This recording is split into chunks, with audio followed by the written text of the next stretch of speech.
Welcome to SMARTalks. SMARTalks is an online community of Jewish millennials and Gen Z powered by Jewish values and Jewish text. Yeah, we are here for episode number 7. I'm Becky Bordeaux. This is Rabbi Zalman Kravitz. I'm going to say his name because this episode is about humility, and so he doesn't want to, brag. Oh, come on. I don't know. That's something great. about that. Well, you know what? We'll get something about that. We'll get the details over the next couple minutes. Yes. So let's just jump into the value of humility because I think that it's such a misunderstood concept that we don't really appreciate humility for what it is. Totally agree, and we need it these days. It's so funny that humility is often viewed as somebody who's meek, someone who's like, I don't talk up, right. I'm just humble, I'm just that person in the background. I think the big ideas and then I deal with it later. But really, humility is one of the most highest virtues. Rav Shavshon Fall Hirsch explains that one of the most important qualities is humility. That humility can protect us in many, many different ways, from missteps, from errors, from helping us to really see beyond ourselves. Yeah. And humility is not just about not thinking of oneself or not thinking about or thinking less of ourselves. Humility is about thinking, how can I do better? How can I do greater and help another person? One of my favorite podcasts to listen to is Gary Vaynerchuk. But sometimes I'm like, do I want to be listening to Gary with my kids? Yeah, he's intense. Yeah. He's amazing. Some people, even like guys like Steve Jobs, he had a reputation of not being the most nice person or the most gentle person when it came to working with his coworkers. So what is the vision of who we want to be, and how do we play with that in our own lives, and whether it's personally, whether it's in business or in practice?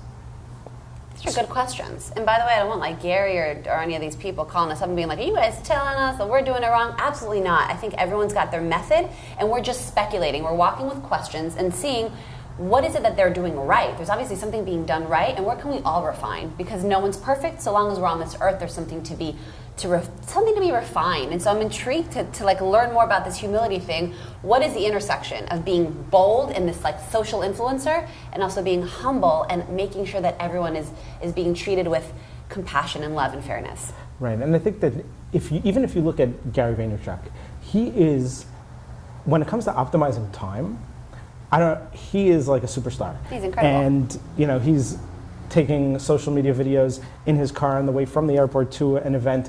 And what's beautiful is the time he takes to spend with the average entrepreneur, the average human being.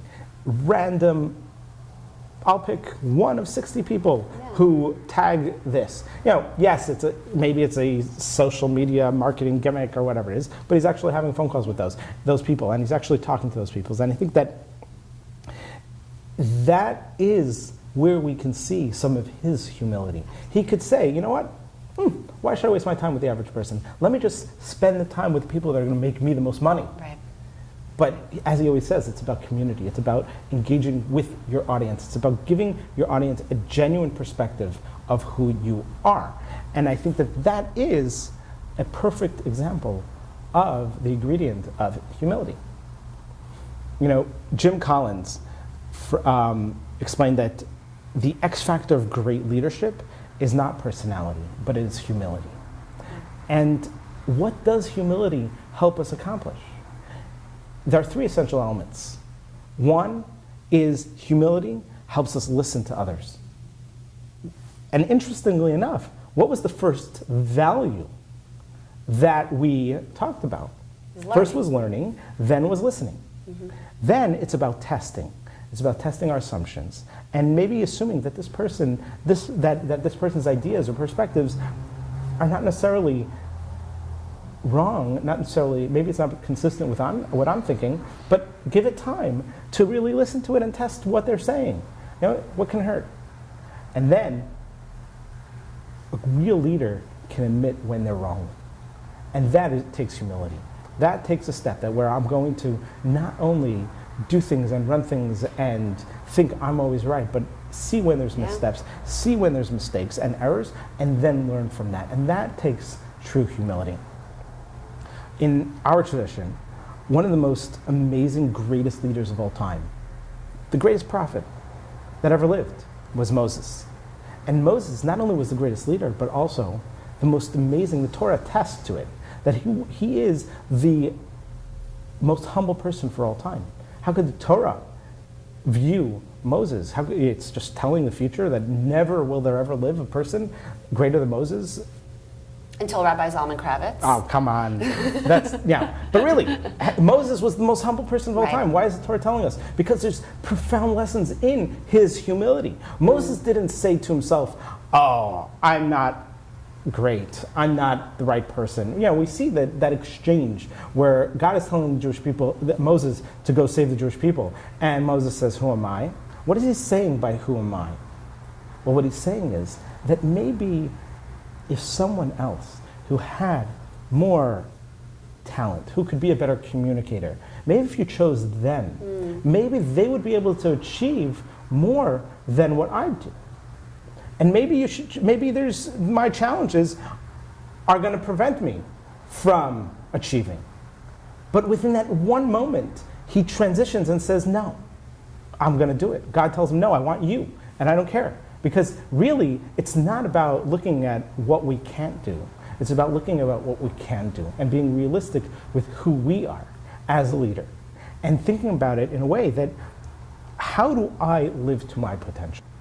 It's a really interesting nuance, too, to recognize that being a leader, it's not that the humility of leadership is saying, I'm not good enough, or maybe through other people I'll be better. But to me also, and I wonder, is adding that element of awe that we just learned about in the last episode, and reverence for the Creator, is that all of these tools and skills and strengths that I've been given they're on borrowed time. They're not mine and mine alone to have, to be this like pompous, arrogant person who has billions of followers, which hopefully we will all have as well. That's great and wonderful. But this is to be used for the sake of something bigger than just me, for the sake of something that adds to the value of other people's lives. And it's not me. Oh, this is my skill and I'm wonderful and it's my intellect. It's been given to me by, again, this like other realm, by God, by something greater. Right. If we can take one lesson for humility, is that in the world of distraction, in the world of everything going on, if we could just turn everything off for a moment and be present in that one moment and speak to our kids, speak to our friends, speak to our family members in a way that they are the most important person in our lives. Even maybe there are other things that are more important. Yeah. But that presence of mind in that one moment is, in my opinion, true humility. And it creates such a space to receive. And when I think about receiving, look at who received the Torah on the humblest of mountains, right? When you're humble, when you create space, it allows somebody else to come in and deliver gifts, whether that's God coming in and speaking through another person that gives you a lesson. And now we're all the way back to episode number 1 of learning. Right. So when you're humble, you really are just feeding that first most important goal and virtue of learning, and learning from everyone, and creating that vessel, that like holy, strong, but humble vessel to receive more into your life. And it works, but it takes that action. It takes really investing in that process. Wow, that's huge. And it's amazing how, we're 7 episodes into this process, and all of a sudden we're starting to see connection points. Totally. And it's not just one episode disconnected from the other, but it's an evolution of process, an evolution of self, that if we're able to apply each one progressively, hopefully, over time, we will become better and stronger people, entrepreneurs, and our Jewish identity will become stronger, and as it guides us to better Jews. It's amazing. And so, guys, if you're not watching all the episodes in order, start from the beginning and watch them again. I'm just kidding. But it does show that there is a value to building one on top of the other. So if you're tuning in now at episode 7, welcome. It's so nice to see you. You are welcome to go back in time and check out 1 through 6, because there are nuggets that are so, so valuable.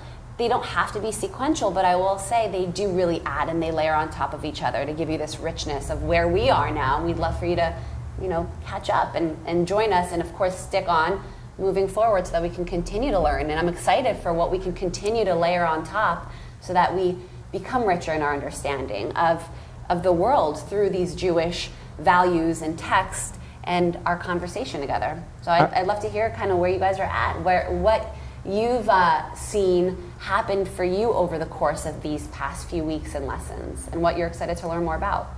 And absolutely, and I want to also thank those who have already commented and shared and engaged with the content, because your feedback has really guided the way we're Totally. evolving these webcasts. Thank you so much, and have a wonderful day. See you next week. Bye.